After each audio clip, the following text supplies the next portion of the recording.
सुदनार्वदी सर्वज्ञरम तीरणगुरुपारम रदारम सविसारम सनिचकारम अंचेमी पूजेमी बंदामी नमस्सामी दुखो को कम को वैलाव सुगैगणम समाहिमणम जिनगुण संपत्ति हो मज्जम मूल गुणेश विशुद्धि बंधता सब संजदे शीर्षा यह पैलोग्य दिते मूल गुणे किते सामी नमो अरियंताड़म नमो सिद्धाड़म नमो आयरियाणम नमो वज्जायाणम नमो लोई सब साहुड़म। जड़ पंच परमेष्टि भगवान की, 24 तीर्थंकर भगवान की, आदि ब्रह्मा आदिनाथ भगवान की, सहस्रनाय के वर्धमान महाविषय भगवान की, द्वार दशांग जिनवाड़ी माता की, परम पूज्य गुरुदेव आचार्य श्री बट्टे के स्वामी जी महाराज की, परम पूज्य गुरुदेव आचार्य श्री बसुनंदी जी महाराज की, परम पूज्य आचार्य श्री विराग सागर जी महाराज की, परम पूज्य आचार्य श्री विभव सागर जी महाराज की, 3 कमलों कोटि मंडराजों की, अहिंसामय जैन धर्म की।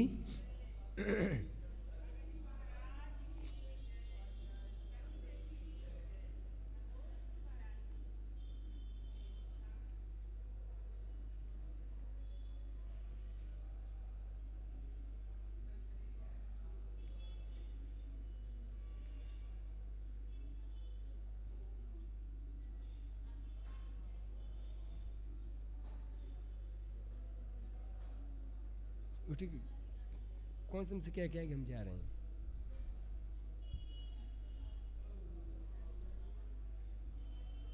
हमारा कर्तव्य है, हमारा कर्तव्य है, तुम्हारा निर्माण हम तो माने पड़े।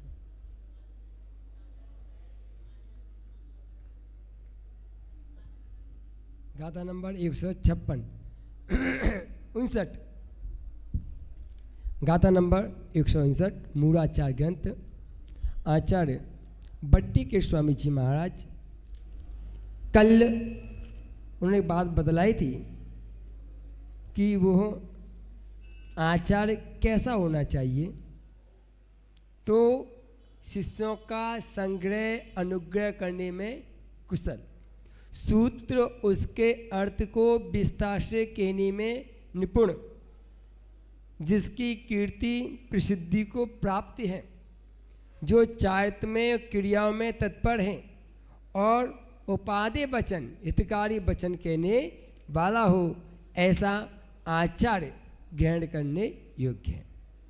और कह रहे हैं वो आचार्य में और क्या क्या गुण होते हैं, तो उनके गुणों को बतला रहे हैं। पुणपी उनमें क्या क्या गुण और होते हैं तो बतलाते हैं। गंभीरो दुर्रिसो सूरो, गंभीरो दुर्रिसो सूरो, धम्म पावनाशीलो, धम्म पावनाशीलो, किदी शिष्य सायर सरसो, किदी शशि सायरो सरसो, कामेण तमसो दुसंपत्तो, कामेण तमसो दुसंपत्तो। हाँ,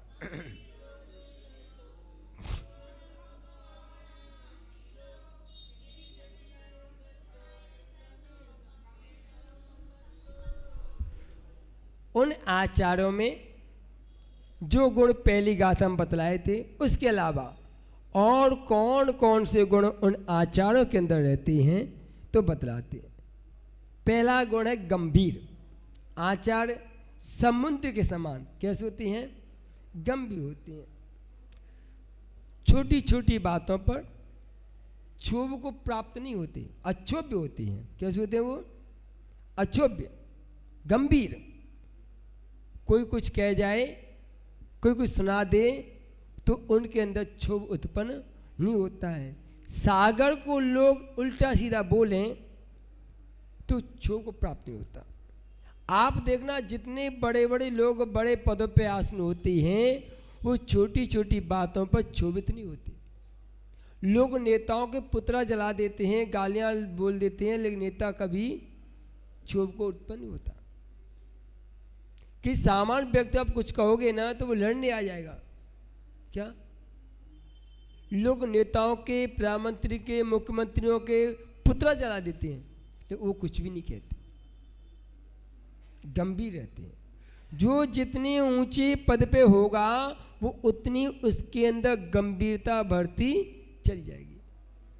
कलेक्टर होते हैं, एसपी होते हैं, डीएसपी होते हैं, एक हवलदार होता है।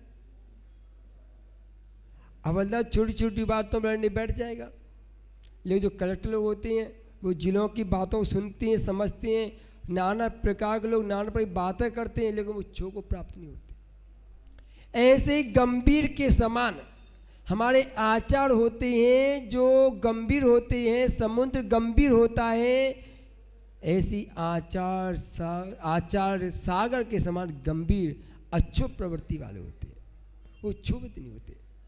अब इतने शिष्य हैं गुरुदेव के पास, कोई कुछ कह के आ गया, कोई कुछ सुना के आ गया, किसी ने कुछ कह दिया, वो सबको शांति से सुन लेते हैं। हाँ हाँ, भागते कहाँ हैं? भाव नहीं देने। हाँ,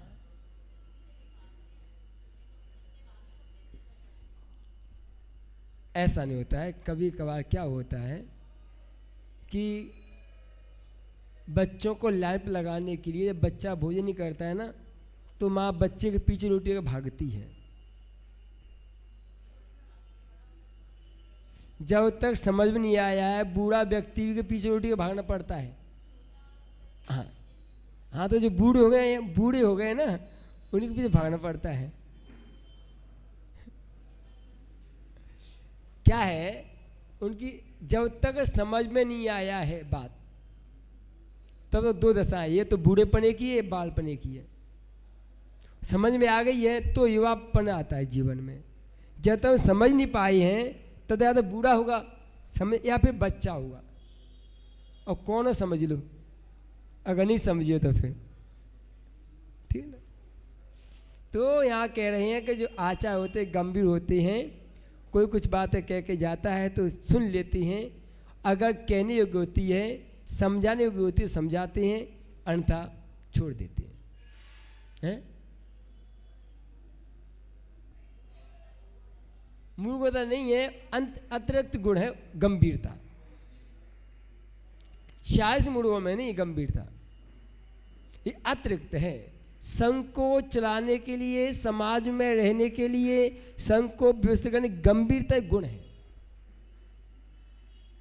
इतनी नदियों का पानी सागर में आता है, लेकिन सागर क्षोभित नहीं होता है। हाँ, सहज गुण है, ये गुण सहज है। ऐसे इतने शिष्य आते, इतनी बातें, इतना कोलाहल होता है, इतनी बातें होती हैं, लेकिन वो कभी क्षोभित नहीं होते। हमारे इतने संग साधु ब्राह्मणोदय में थे, कोई कोई बैठा है, कोई कहीं उठ रहा है, कोई जा रहा है, कोई पहले आर उठ रहा है, लेकिन आज चासी के अंदर क्षोभ उत्पन्न हुआ। क्या गंभीर है। यहाँ तक कि समाधि भी हो गई तो भी मन में क्षोभ उत्पन्न हुआ, गंभीर है। प्रवचन की धारा चलती गई, रुकी नहीं। लोगों ने कह के ऐसा हो गया, वैसा हो गया, तो उनको कोई, ये गंभीर था। और तो भैया मंच उठे, भैया अरे समाधि होगी, समाधि होगी, तो गंभीरता यूँ तो है। समय की नजाकत को देखते हुए गंभीर हो जाना।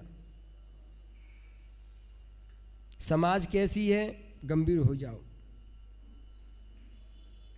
जैसी समाज वैसे महाराज, जैसे महाराज वैसी समाज। यहाँ पर ज्ञानी लोग भी आ गए हैं,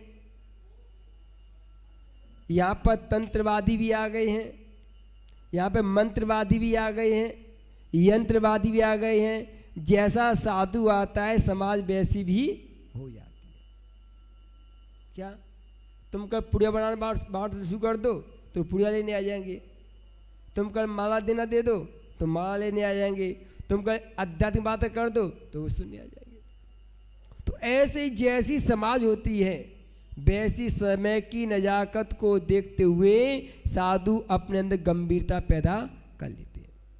और कोई शिष्य मान लो बहुत उद्यम मचा रहा है तो भी गंभीर रहते हैं, मचा ले। बहुत अच्छी बात है, हम लोग चिड़गांव में थे, तुम्हें तो याद होगा 2005 की बात है। चिड़गांव पंचकरण था। आचार्य विष्णु सागर जी महाराज, मुनि वीर सागर जी, मुनि विजय सागर जी, क्षुल्लक विष्णु सागर जी और क्षुल्लक बिलसंत सागर जी, ये 5 थे। और हम 3 आए थे, विनिश्चय सागर जी, विशेष सागर जी और हम। ऐसे चिड़गांव के पंचकल्याण में 8 पीछी थी। चूँकि बहुत दिनों बाद मिले थे तो कमरे में बैठ कर के कुछ चर्चा कर रहे थे। और विजय सागर तो विजय सागर है ही है, क्या जानते अच्छे से, भली बात है। और क्षुल्लक बने गए हैं जो वहाँ पे आए थे, क्षुल्लक पंडित जी देवपुरी में, वो क्षुल्लक की बात चल रही है। तो हम लोग 8 साधु अंदर बैठे कमरे में, अपनी चर्चा सुना रहे थे एक दूसरे की, छठवां कैसा हुआ, क्या हुआ, कैसे क्या है। क्योंकि फिर फेरी लगने वाली थी तो फेरी में जाने का वो था, और दोपहर की फेरी थी, फिर बिहार था दोनों संघों का। तो अभी बात कर लो 1 आधा घंटा, फिर निकलना है। तो लोग बुलाने आ गए होंगे और हम बात कर रहे थे, उन्हें गेट खोल दिया बेस आ गए, देखो ये क्या बात करें बैठे बैठे अंदर कमरे में। तो हमने महाराज से कही थी, महाराज आपने इनको तो समझाया नहीं कि जब साधु बात कर रहे हैं तो बाद में गेट खोल दी हूँ क्या। तो उन्होंने एक बात कही थी, देख बेटा ये अच्छा कार्य करेगा तो मेरा नाम होगा, ये बुरा कार्य करेगा तो मेरा नाम होगा। वो कैसे? तो लोग कहते अच्छा कार्य करेगा तो लोग कहेंगे इनके संग के साधु कितने अच्छे हैं, बुरा करेगा तो लोग कहेंगे ये साधु बेकार है, बाकी आचार तो अच्छी है। तो एक गंभीरता, उन्होंने वहाँ भी कुछ भी नहीं बोला। क्या कोई ऐसे शिष्य भी आ जाती हैं जो उड्डंत प्रवृत्ति की होती हैं, वो वहाँ भी मध्यस्थ भाव रख के गंभीरता धारण कर लेते, बुरा होने दो भाई, वो हमारे मानने वाला नहीं है। क्या आपसी बात तो हम उठ के जा रहे हैं, गंभीरता रखो, जाओ। हम किसी रुक बैठ जाओ, या तो बात मान ले बैठ जाते तो हमारी बात का बहुमान होता। बात नहीं, हम कहते बैठ जाओ, नहीं हम जा रहे उठ के, तो इसमें ये कि गंभीर रह जाओ। या तो उस बात को वहां कहो कि जहां आपकी बात का बहुमान और सम्मान दिया जाए तो कहो, जब बात का बहुमान सम्मान नहीं है तो गंभीरता, मध्यस्थ हो जाओ, देखो जानो और जाने दो, ज्यादा वो मत करो। तो यहां भी ऐसे ही आचार गंभीर प्रवृत्ति होती हैं। पहला गुण है आचार असामान्य गुण, हर किसी के अंदर गुण नहीं पाया जाता। क्या दूसरा दूरदर्श, दुख में धैर्यता रखना।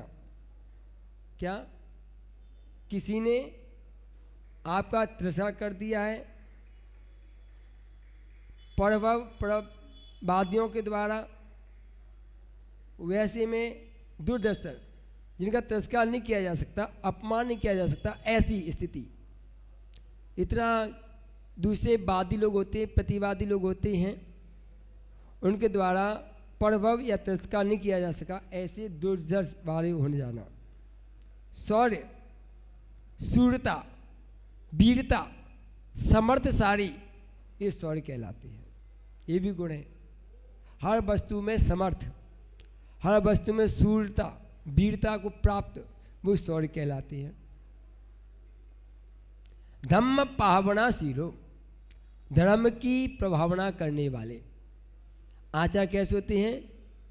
धर्म प्रभावक, धर्म की प्रभावना करने वाले होते हैं। शीलो, और जिनके पास शील गुण, शील यानी कि क्षमा गुण जिनके पास रहता है। खिदी ससिये सारसो सरसो, और जो खिदी यानी कि पृथ्वी, क्षिति यानी कि पृथ्वी के समान, और शशि यानी कि चंद्रमा के समान, शायरों सागर के समान। कैसे होते हैं? सरसों उसके समान क्षमा गुण से युक्त होते हैं।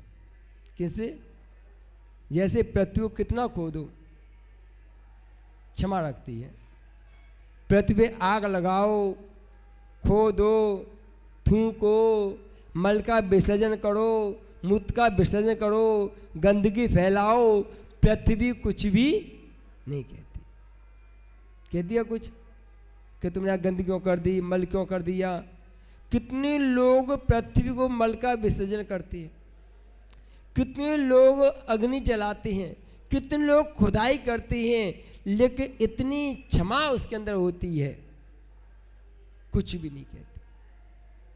ऐसे ही पृथ्वी के सदस्य क्षमाशील, चंद्रमा के समान। लोग चंद्रमा को के अंदर जितनी निर्मलता है, ऐसे ही उनके अंदर गुणों की निर्मलता है।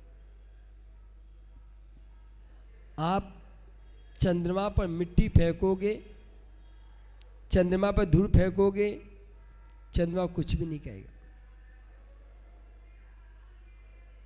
क्योंकि धूल मिट्टी उनको लगने वाली नहीं है। ऐसे चंद्रमा के गुणों के समान निर्मल गुणों को धारण करने वाले आचार होते हैं। और सागर, सागर के समान, समुद्र के समान क्या करते हैं? क्षमा को धारण करते हैं। कितने लोग समुद्र में जाते हैं, कितने जहाज विमान घूमते हैं, फिर भी समुद्र क्षोभित नहीं होता। कदाचित कभी कभार हो जाए तो उसका रूप भयानक होता है, तहस नहस कर देता है। होता नहीं है क्या? हर समय क्षोभित नहीं होता, कदाचित। ऐसे ही कदाचित कोई आचार क्षोभित हो जाए, होता ही नहीं है, तो स्थिति दूसरी बदल जाती है। ऐसे सरसों भूमि के समान, चंद्रमा के समान, सागर के समान ऐसे गुणों से विशिष्ट होते हुए आचार क्रमेण, क्रम से, न्याय, आगम आदि से सोदु स वह शिष्य संपत्तो संप्राप्ति, शिष्यों की प्राप्ति होती है, या मुनि वहाँ पहुँच जाता है। जो क्षोभित नहीं होते हैं, होने से अक्षोभ्य हैं, गुणों में अगाध हैं, गंभीर कहलाते हैं, जिनका प्रवादियों के द्वारा प्रभव तिरस्कार न किया जाए, ऐसे दुर्दश होते हैं। सौर गुण से सहित समर्थ को सूर्य कहते हैं, जो गंभीर हैं, प्रवादियों से अजय हैं, समर्थ हैं और धर्म की भावना करने में का जिनका स्वभाव है। क्षमा गुण में पृथ्वी के सदस्य हैं, सौम्य गुण में चंद्रमा के सदस्य हैं, निर्भरता गुण में समुद्र के समान हैं।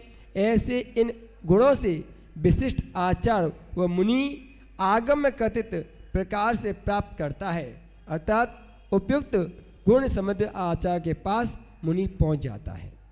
जिसके अंदर गुण होते हैं, ऐसे ही गुणधारी आचार के पास वो चपक, जो अपने आचार पद को छोड़ कर के अब क्या हो गया, वो मुनि कौन हो गया? वो कि अपना आचार पद दे करके आया है, अब वो आचार्य नहीं है। एक बार गुरुदेव ने बतलाया था, योगेंद्र सागर जी महाराज गुरुदेव से दीक्षा में बड़े हैं और उन्हीं की प्रेरणाओं को पाकर के वो कटनी से निकले थे। उस समय उनका नाम वृषभ सागर था, योगेंद्र सागर जी का नाम, मुनि अवस्था में। जब आचार्य सन्मति सागर जी महाराज कटनी पहुँचे थे तो उनके संग वृषभ सागर जी महाराज थे, जिनकी प्रेरणा से परम पूज्य गुरुदेव आचार्य विराग सागर महाराज कटनी से निकले थे। उनको उपाध्याय पद दिया गया तो उनका नाम योगेंद्र सागर रखा। फिर उनको एलाचार्य आचार्य पद दिया गया तो उसमें भी योगेंद्र सागर नाम था। जब उनकी समाधि से कुछ दिन पूर्व उन्होंने गुरुदेव को नमोस्तु भेजा। क्या भेजा? जबकि बड़े हैं तो नमोस्तु नहीं भेज सकते, क्या भेजेंगे बड़े लोग? सुखदा भैया, हम बड़े हैं तो हम क्या भेज सकते हैं छोटों के लिए? क्या भेजेंगे हम? प्रति नमोस्तु। छोटे नमोस्तु करते हैं और बड़े प्रति नमोस्तु, प्रति नमोस्तु भेजेंगे, प्रति नमोस्तु। क्या पद्धति है? जैसे इनके यहाँ पे खड़ी खम्मा बोलते, क्या बोलते हो? खड़ी, दूसरा क्या बोलेगा? उसका विपरीत क्या? ऐसे ही नमोस्तु प्रति नमोस्तु।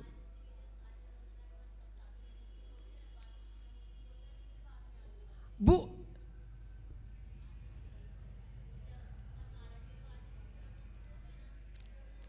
प्रति नमोस्तु फिर आशीर्वाद देते हैं। अभी विश्वनाथ महाराज से बात हुई थी मोबाइल पे, तो उन्होंने कोई श्रावक होगा तो उन्हें पर आशीर्वाद दिया। जब देखा कि विश्वनाथ, तो उन्हें पीछे उठा के भाई कहा था प्रति नमोस्तु। क्या आई उनका लेटर आया था, सुबह साई भेजा था, हमने यहाँ से लेटर भेजा था, उन्होंने वहाँ से भेजा। तो उन्होंने कहा कि उपाध्याय विश्वनाथ महाराज जी को आचार्य श्री प्रति नमोस्तु, सुबह सागर जी का नमोस्तु।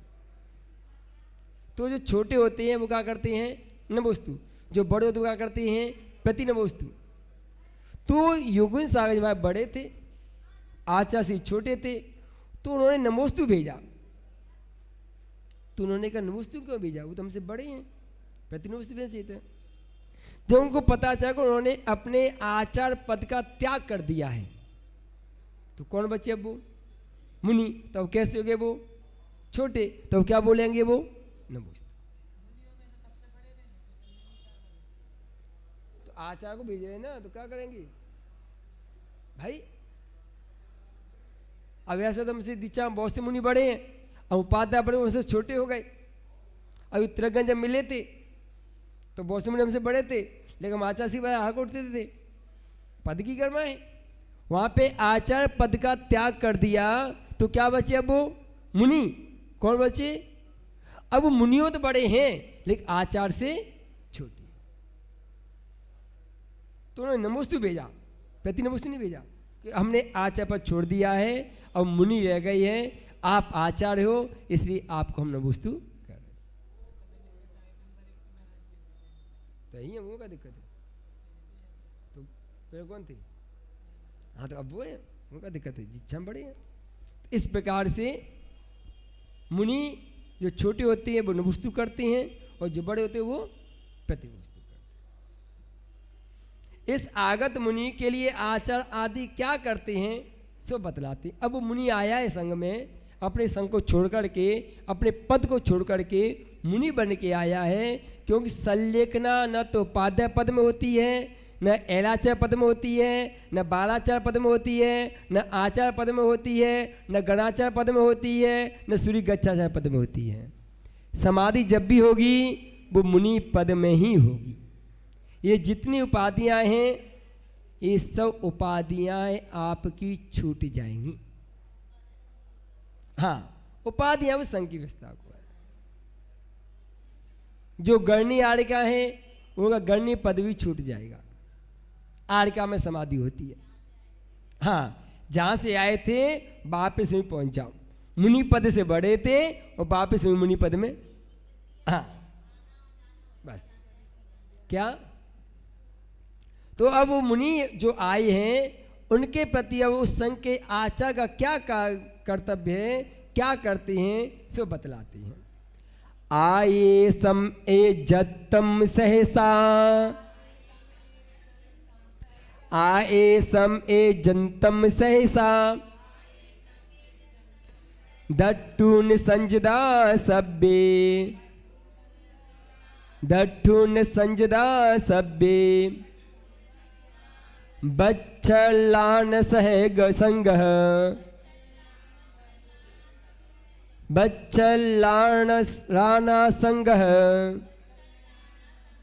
पण मन हेतु समृद्धंती, पण मन हेतु समृद्धंती। हाँ,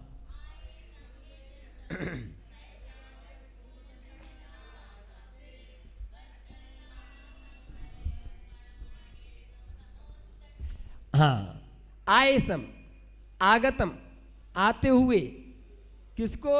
पादुसनम, उस साधु को, जो मेहमान हैं।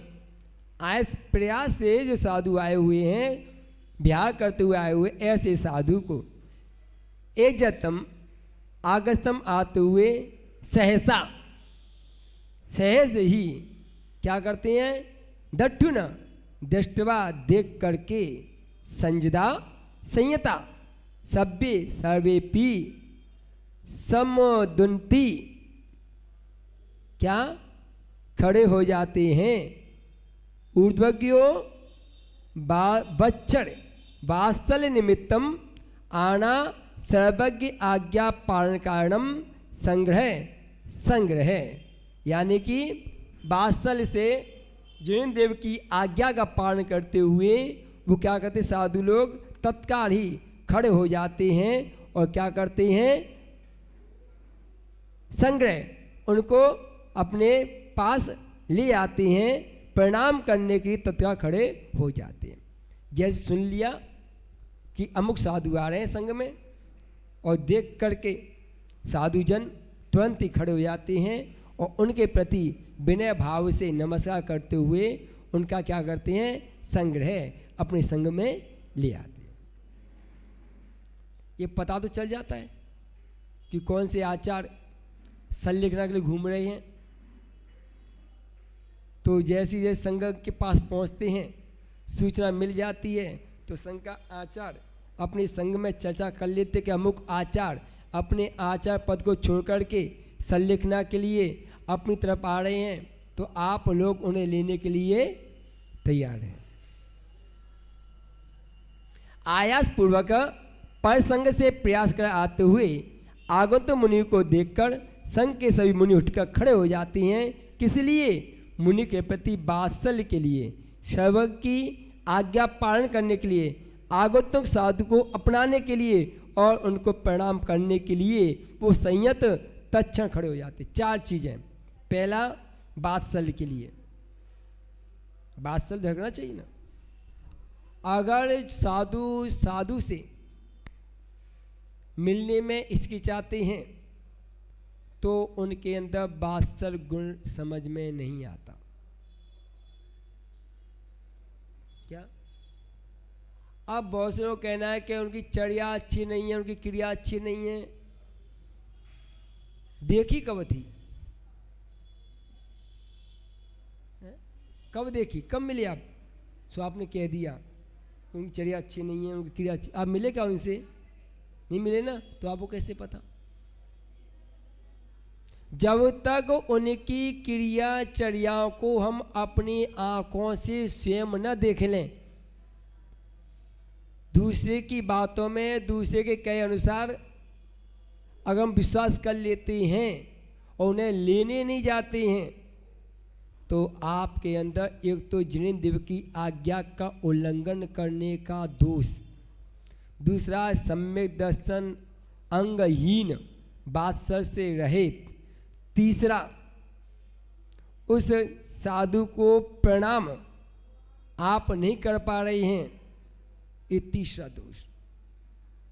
चौथा, जो साधु आया है उसके प्रति अपनापन आप जगह जाहिर नहीं कर पा रहे हैं, ये चौथा दोष। इसलिए वात्सल्य के निमित्त, साधु को अपनाने के निमित्त, सर्वज्ञ की आज्ञा को पालन करने के निमित्त और प्रणाम करने के निमित्त वे साधु क्या होते हैं? तुरंत ही खड़े हो जाते हैं। इसलिए कभी ये मत देखो चर्या क्रिया अच्छी नहीं, तुमने देखी कब थी? कब मिले थे? कहाँ मिले थे? पहली बार, दूसरी बार कब मिले थे? कभी मिले नहीं। मिल के देखो एक बार, जब अच्छा नहीं लगे फिर दूसरी बार मत मिलना। हम नियम सागर महाराज से कुंतगिरी मिले थे, सुखदा भैया, वो 5 साधु थे और 4-5 माता जी उनके संकेत या अनसंकेत पता नहीं हमें। तो हम सुबह सुबह पहुंचे कुंतगिरी में। तो हम सीधे भगवान के दर्शन करते हुए थोड़ा विश्राम किया। फिर गर्मी के मौसम था, मई का महीना चल रहा था, तो उजाला जल्दी हो जाता है मई के महीने में। तो हम 7 बजे के आसपास कुंथगिरी सुबह पहुंच गए। जहाँ हमने विश्राम किया था वहाँ से 5-7 किलोमीटर था। तो हम सुबह ब्याह करते 5:30 पे ब्याह हो जाता है गर्मी में। तो हम 7 बजे कुंथगिरी पहुँच गए थे। तो हमने दर्शन करते हुए थोड़ा रेस्ट किया था। फिर हम पहुँचे नियम सागर महाराज पढ़ा रहे थे क्लास। तो अब तो छोटे हैं भैया, पहुँच गए, हमको नमस्तु किया, उन्हें कुछ बोला नहीं, क्लास पढ़ाते रहे। हम 2-5 मिनट वहाँ पे खड़े रहे। मैं कुछ कहें कि आओ बैठो, कहाँ से क्या हो, तो कभी चलते चलते पूरा हो जाए उसके बाद बोलेंगे, ये भी हो सकता है ना, क्लास पढ़ाए तो हो सकता है कि 2 मिनट बाद बोलें। तो हम खड़े रहे। सब माता जी ने, किसी ने कोई नमस्तु नहीं किया, उन्हें कोई खास वो नहीं किया। तो हम 5 मिनट खड़े रहे। फिर आज हम जाते हैं, ठीक है, हम चले गए, कोई बात नहीं। अगली बार फिर वो में टकरा के बीच में हम गोमटे से जा रहे थे। तो एक गांव में 3 मंदिर थे। तो 2 मंदिर, एक मंदिर 2 साधु, एक मंदिर 3 साधु, क्या उन्हीं के क्या ऐसे रुके थे। तो वहाँ के लोग लेने आए। हाँ, ये बात हमने सुना दी थी घटना नाते पुते प्रवचन में। तो नाते पुते लोग ब्याह करा रहे थे। तो उन्होंने कह दी कि ये बताओ मंदिर कौन सा खाली है। एक मंदिर खाली था, 3 मंदिर गांव में, 2 में साधु थे, एक खाली था। तो बोले महाराज नियम सागर महाराज विराजमान है, तो आप वहीं चलो। सो हम कहें उससे पहले हमारे लोगों ने कह दिया कि हम नियम सागर से नहीं मिलने, कि हमने घटनाओं को पूरी सुना दी प्रवचन में कि हम गए तो क्या स्थिति बनी थी। तो हम दूसरी बार उनसे नहीं मिले, लेकिन योग संयोग से हम स्वयं ब्याह कर रहे थे। तो वो मंदिर हमें रास्ते में मिल गया। और जहाँ मंदिर हो रास्ते में तो हम छोड़ते नहीं हैं। मंदिर गए तो वहाँ पे उनके 3 साधु विराजमान थे, वो नहीं थे लेकिन और 3 साधु अतिरिक्त। तो हम उनसे मिल के आए, वही कहा था नभुस्तु प्रति नभुस्तु का। तो क्या होता है, एक बार तो मिलो, अगर आपको अच्छा नहीं लगता है दोबारा मत मिलो। लेकिन आप पहली बार में कहोगे नहीं हमारी उनकी क्रिया अच्छी नहीं है, चर्या अच्छी नहीं है, तो फिर जमता नहीं है बात। एक बार मिलो, मिल के देखो। हम तो बहुत सारे मिल चुके थे, प्रमाण सागर से मिल चुके, समता सागर से मिल चुके, क्या जो भी मिलता है एक बार अच्छा लगता है तो दोबारा मिलते हैं, और नहीं लगता है तो रास्ता अलग है अपना सेपरेट। हाँ, एक बार तो हम मिलते हैं, कोई भी साधु मिले हमें, किसी भी शंका हो, एक बार लगता है कि भैया इनके 72 गुण हैं, भगवान जिनेंद्र की आज्ञा का पालन हो रहा है, तो दोबारा मिलते हैं, अन्यथा नहीं मिलते। और ऐसी बात नहीं है, कुछ साधु ऐसे हैं जो अपने आप को उच्च कोटि का मानते हैं। क्या मानो, हम नहीं कह रहे कि मत मानो, लेकिन दूसरे को हीन कोटि का मत मानो। क्या आप उच्च कोटि के, हमें इसमें कोई ऐतराज नहीं है, क्या आप ठीक हो, में कोई ऐतराज नहीं है, लेकिन दूसरे को कभी भी हीन कोटि का मत मानो, वो भी उच्च कोटि का ही है। जब ऐसी बातें हमारे अंदर आएंगी तो एक बास्तर की गंगा बहेगी। अब वो आचार्य अपने शिष्यों को क्या शिक्षा दे रहे हैं कि देखो आगंतुक साधु आ रहा है, इसे आप समझ लो, पहला तो 72 गुण झगना चाहिए, ये तो आपके पास रहेगा। दूसरा जिनेंद्र देव की आज्ञा का पालन, कि आते हुए साधुओं को लेने जाना ये आपका कर्तव्य है। तीसरा, वो आपके संग में आ रहा है तो आप उसके प्रति अपनापन दिखाओगे तो वो आपके संग में रहेगा, वरना क्यों रहेगा वो आपके संग में।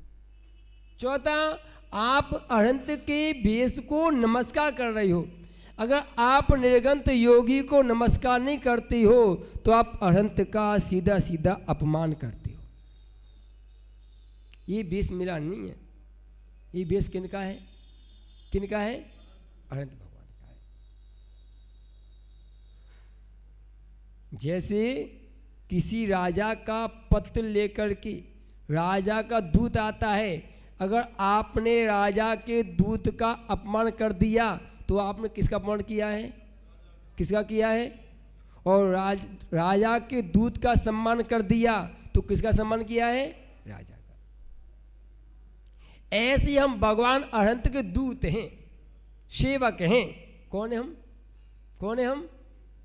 हाँ, अगर आप हमारा अपमान करोगे तो हमारा अपमान नहीं है, अपमान किसका है? हमारे राजा का। किसका है? इसीलिए कभी भी निर्गंत योगियों को देख करके ऐसा मन में विचार मत करना कि हमें नमस्कार नहीं करना है।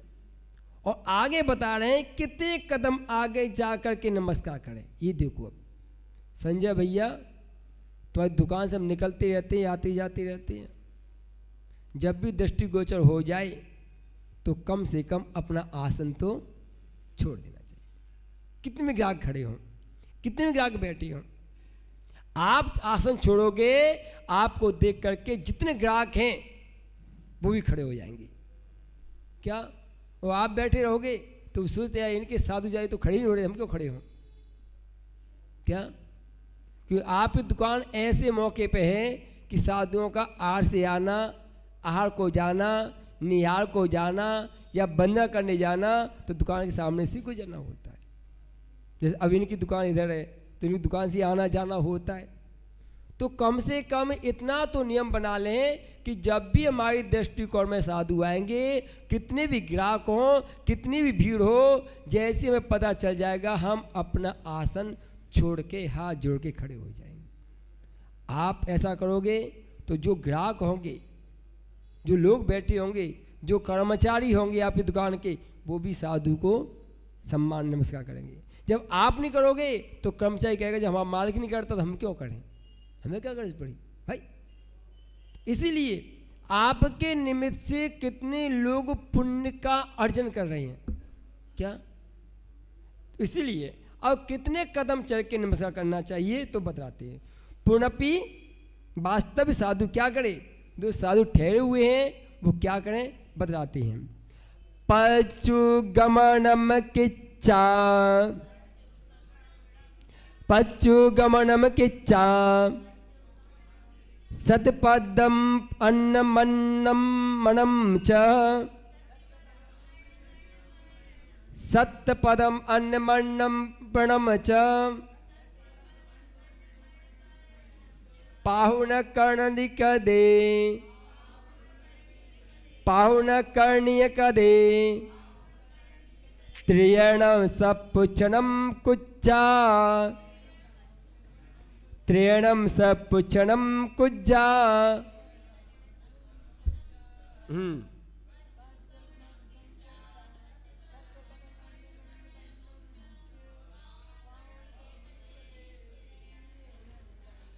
अब देखो, वो आगुत मुनि आया है, पता चल गया है, तो क्या करते? उठ करके खड़े हो करके, क्या कितने कदम भैया? 7 कदम। क्या? राजा शैण्य को जब पता चला था कि भगवान महावीर स्वामी का समुषण मेरी नगर के राजगिरही नाम के नगर में विपुराचल पर्वत पर भगवान महावीर का समुषण आया है, तो जैसी पता चला अपने आसन से खड़ा होकर के जिस दिशा में भगवान विराजमान थे उस दिशा में 7 कदम चल करके क्या किया? नमस्कार किया। 7 कदम। हम 7 कदम नहीं चल पा रहे, कोई बात नहीं, देखिए दुकान ही 7 कदम की है। क्या? दुकान ही क्या कदम की है? 7 कदम की है, तो चले कैसे अब? तो कम से कम जिस स्थान पर बैठे हैं उस स्थान पर खड़े होना ही साधु का सम्मान होता है। जब राजा महाराजा नगर में भ्रमण करने निकलते थे या अपने राजमहल में आते थे तो जितने सभासद मंत्री थे क्या होते हैं? सब खड़े हो जाते हैं, उनका सम्मान है। ऐसे ही जो साधु आगुतक साधु उस संघ के लिए आया है तो संघ के साधु परस्पर में क्या करते हैं? 7 कदम आगे चढ़ करके क्या उनको प्रणाम करते हैं। और परस्पर में एक दूसरे के कर्तव्य हैं उसको करने के बाद रत्नत्रय की कुशल क्षेम पूछते हैं। आपका सम्यक दर्शन, आपका सम्यक ज्ञान, आपका सम्यक चारित्र कुशल है। एक स्वास्थ्य की कुशलता, एक रत्नत्रय की कुशलता। उसको भैया इन दोनों में अंतर क्या है?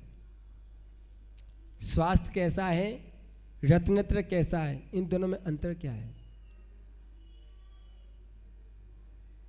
और स्वास्थ्य, हाँ, शरीर में कोई आदि व्याधि तो नहीं है, शरीर में कोई तकलीफ तो नहीं है, शरीर में कोई परेशानी तो नहीं है, शरीर में कोई दिक्कत तो नहीं है, ये स्वस्थ लाभ। सम्यक दर्शन दूषित तो नहीं है, सम्यक ज्ञान मलिन तो नहीं है, सम्यक चारित्र दोष तो नहीं है, ये सम्यक दर्शन के कुशल क्षेम ठीक है कि नहीं है? निर्दोष सम्यक दर्शन, निर्दोष सम्यक ज्ञान और निर्दोष सम्यक चारित्र।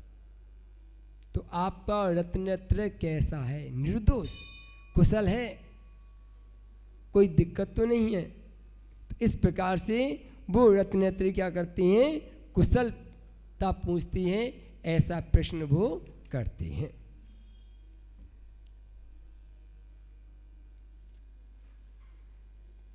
पुनः भी उन आगंत मुनि के लिए क्या करते हैं? अब वो साधु जन तो बतलाते हैं। आएयस्त्रियत्तम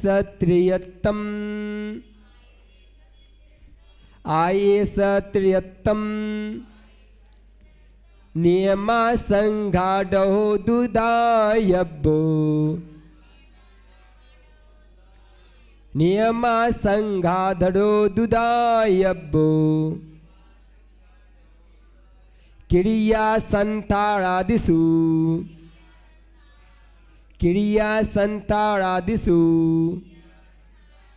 सेवास परखणाह्यु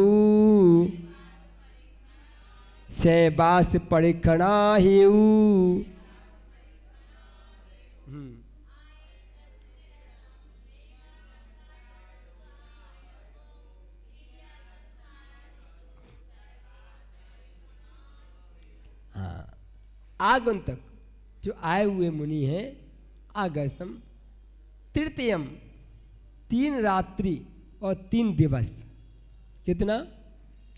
3 रात्रि और 3 दिवस।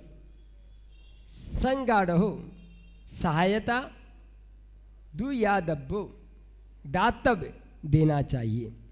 3 दिन तक उनको क्या सहायता देना चाहिए। कैसी?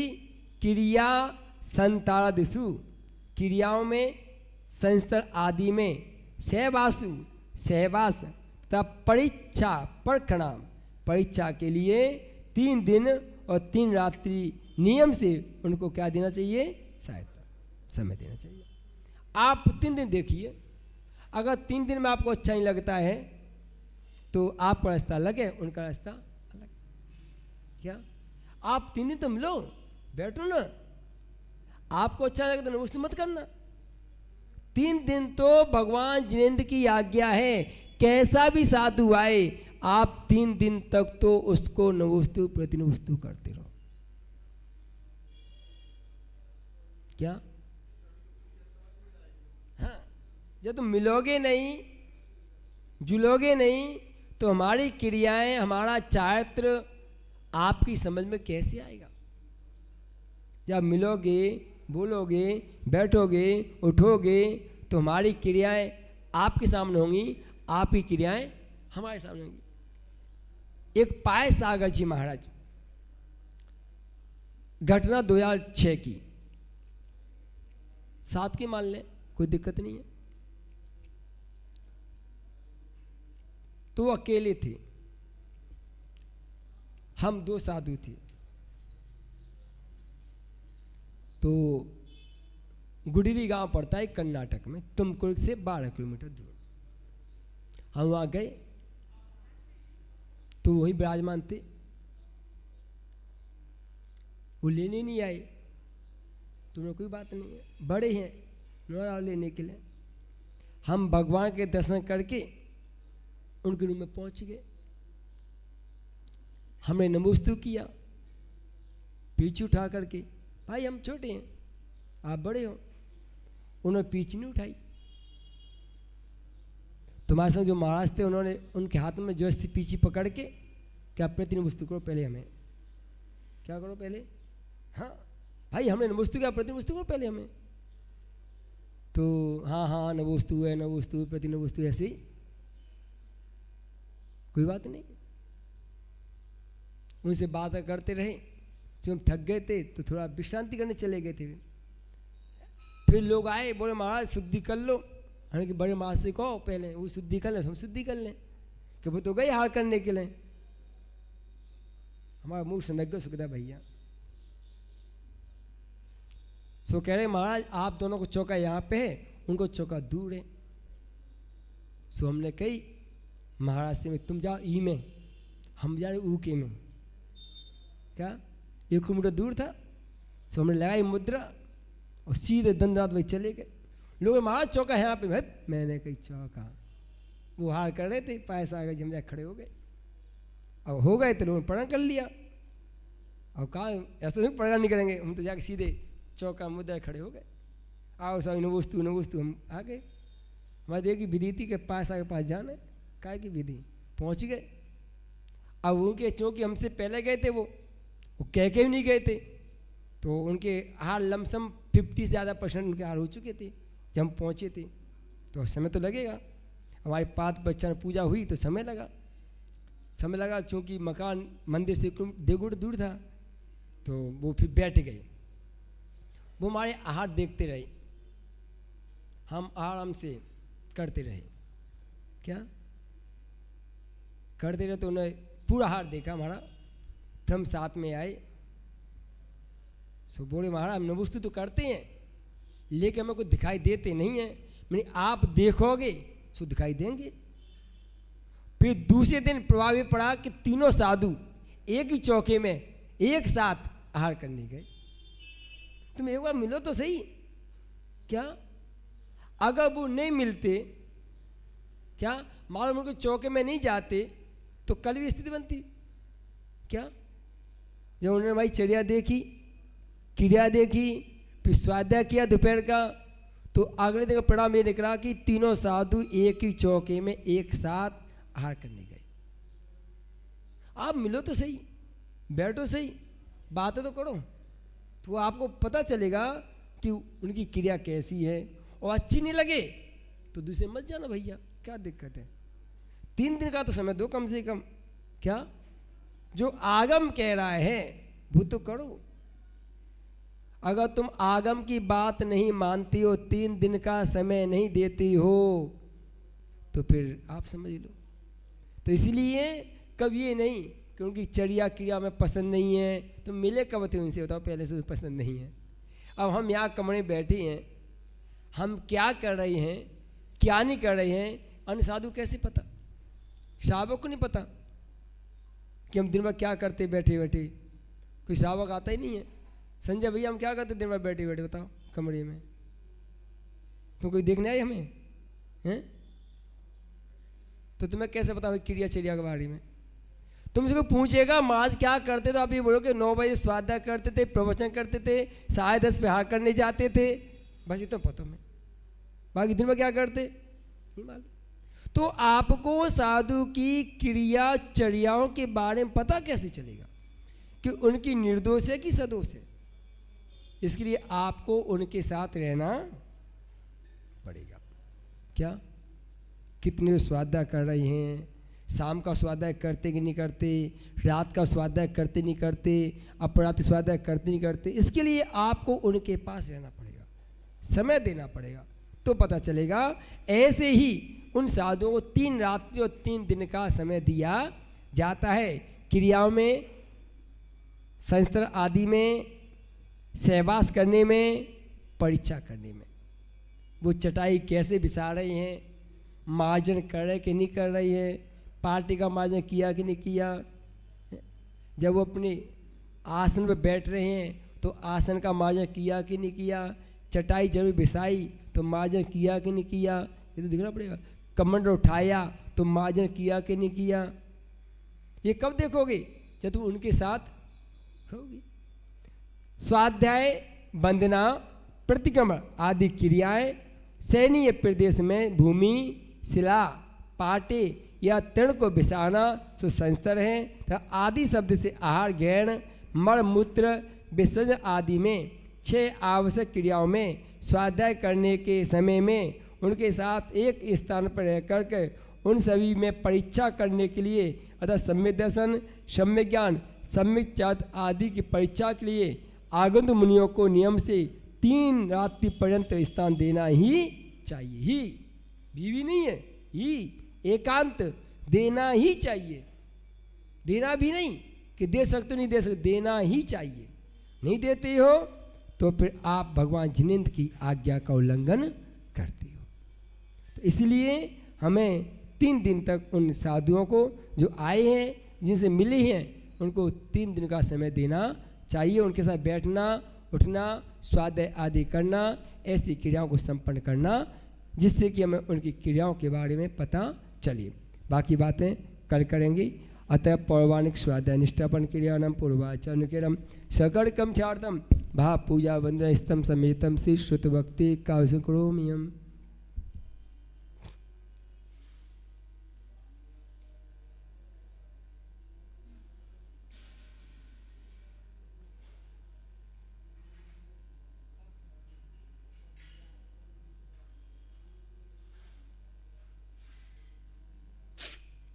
कोटि शतम द्वादशैव कोटिरचान शीतस्तगानि चैव पंचाशदष्टौ च शतज्ञामि च्युत पंचपदं नमामि।